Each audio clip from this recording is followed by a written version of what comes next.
ଢେଙ୍କାନାଳ ଜିଲ୍ଲା ଗଅଁଦିଆପାଟଣା ସରସ୍ୱତୀ ଶିଶୁ ମନ୍ଦିରରେ 20ତମ ବାର୍ଷିକ ଉତ୍ସବ ମହାସମାରୋହରେ ପାଳିତ ହୋଇଯାଇଛି। ଉକ୍ତ ଉତ୍ସବରେ ମୁଖ୍ୟ ଅତିଥି ଭାବରେ ଢେଙ୍କାନାଳ ସାଂସଦ ମହେଶ ସାହୁ, ସମ୍ମାନିତ ଅତିଥି ଭାବରେ ବିଦ୍ୟାଳୟ ପରିଚାଳନା କମିଟିର ସଭାପତି ଅନନ୍ତ ଚରଣ ଶତପଥୀ ପ୍ରମୁଖ ଯୋଗଦାନ କରିଥିଲେ। ପ୍ରଥମେ ଅତିଥିଙ୍କ ଦ୍ୱାରା ମା ସରସ୍ୱତୀଙ୍କ ଫଟୋଚିତ୍ରରେ ପୁଷ୍ପମାଲ୍ୟ ଅର୍ପଣ ସହିତ ପ୍ରଦୀପ ପ୍ରଜ୍ୱଳନ କରି ଉକ୍ତ କାର୍ଯ୍ୟକ୍ରମର ଶୁଭାରମ୍ଭ କରିଥିଲେ। ସଭା ଆରମ୍ଭରେ ବିଦ୍ୟାଳୟ ପରିଚାଳନା କମିଟିର ସମ୍ପାଦକ ଛାୟାକାନ୍ତ ସାହୁ ଉପସ୍ଥିତ ଅତିଥିମାନଙ୍କର ସ୍ୱାଗତ କରିବା ସହିତ ପରିଚୟ ପ୍ରଦାନ କରିଥିଲେ।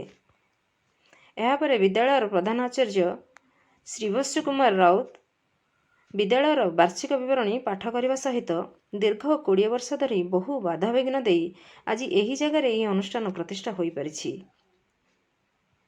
ଏଥିପାଇଁ ଯେଉଁମାନେ ଅଦମ୍ୟ ପ୍ରଚେଷ୍ଟା କରିଥିଲେ ସେମାନଙ୍କୁ ବିଦ୍ୟାଳୟ ତରଫରୁ ସେ ଧନ୍ୟବାଦ ଅର୍ପଣ କରିଥିଲେ। ମୁଖ୍ୟ ବକ୍ତା ସହମନ୍ତ୍ରୀ ଦିବ୍ୟଭାରତୀ ପୂର୍ବକ୍ଷେତ୍ର ଓଡ଼ିଶା ହେମନ୍ତ କୁମାର ପାଣିଗ୍ରାହୀ, ସମ୍ମାନିତ ଅତିଥି ବିଦ୍ୟାଳୟ ପରିଚାଳନା କମିଟିର ସଭାପତି ଅନନ୍ତ ଚରଣ ଶତପଥୀ ନିଜର ଅଭିଭାଷଣରେ ସମସ୍ତ ଅତିଥି ଓ ଅଭିଭାବକମାନଙ୍କୁ ବିଦ୍ୟାଳୟ ତରଫରୁ ସ୍ୱାଗତ ଜଣାଇଥିଲେ ଓ ବିଦ୍ୟାଳୟର ବିଭିନ୍ନ ସମସ୍ୟା ଉପରେ ମୁଖ୍ୟ ଅତିଥିଙ୍କର ଦୃଷ୍ଟି ଆକର୍ଷଣ କରିଥିଲେ। ଏହାପରେ ମୁଖ୍ୟ ଅତିଥି ଶ୍ରୀ ସାହୁ ନିଜ ଭାଷଣରେ ମତବ୍ୟକ୍ତ କରି ସେ ସେହି ମହାନ ସାଧକ ସ୍ୱାମୀ ବିବେକାନନ୍ଦଙ୍କ ଉକ୍ତିକୁ ଉଦ୍ଧାର କରି କହିଥିଲେ, ଆଜିର ଶିଶୁ କାଲିର ନାଗରିକ ନୁହେଁ, ଆଜିର ଶିଶୁ ଆଜିର ନାଗରିକ ଅଟେ। ଜଣେ ସଚ୍ଚା ନାଗରିକ ଭାବରେ ନିଜର ଦେଶ ପାଇଁ ନିଜଠାରେ ଦେଶପ୍ରୀତି ସୃଷ୍ଟି କରିବା ସହିତ କର୍ତ୍ତବ୍ୟ ତ୍ୟାଗ ସଂକଳ୍ପ ଯାହାକି ଦେଶ ସେବା ଗଠନରେ ପୃଷ୍ଠଭୂମି ହୋଇପାରିବ, ଯାହାକି କେବଳ ଏକ ଭଲ ମଣିଷ ତିଆରି କାରଖାନା ଅର୍ଥାତ୍ ଏହି ପବିତ୍ର ଶିକ୍ଷାନୁଷ୍ଠାନ ଦ୍ୱାରା ସମ୍ଭବ ବୋଲି ସେ ମତବ୍ୟକ୍ତ କରିଥିଲେ।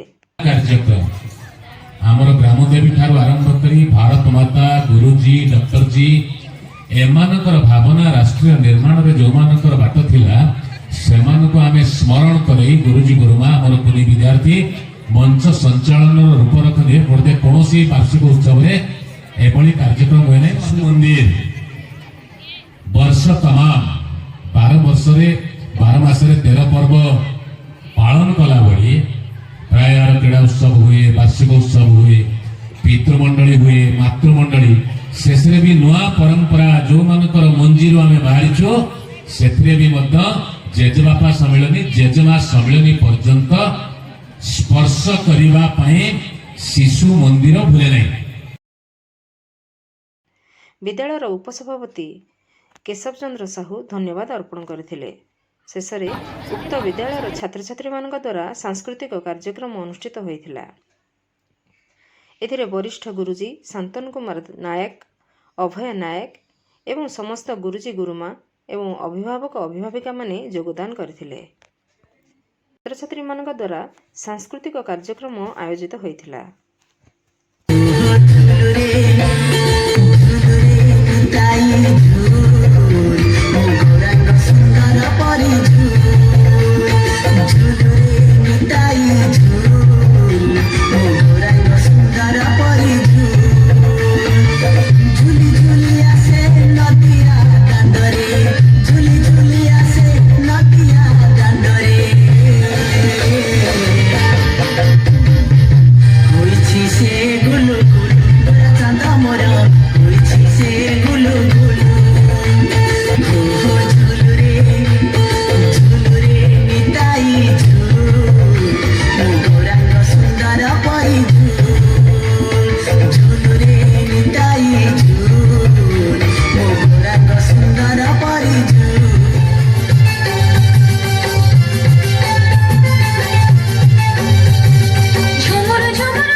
ଢେଙ୍କାନାଳରୁ ସୌମ୍ୟରଞ୍ଜନ ମହାନ୍ତିଙ୍କ ରିପୋର୍ଟ, ନାଗରାଜ ନ୍ୟୁଜ୍।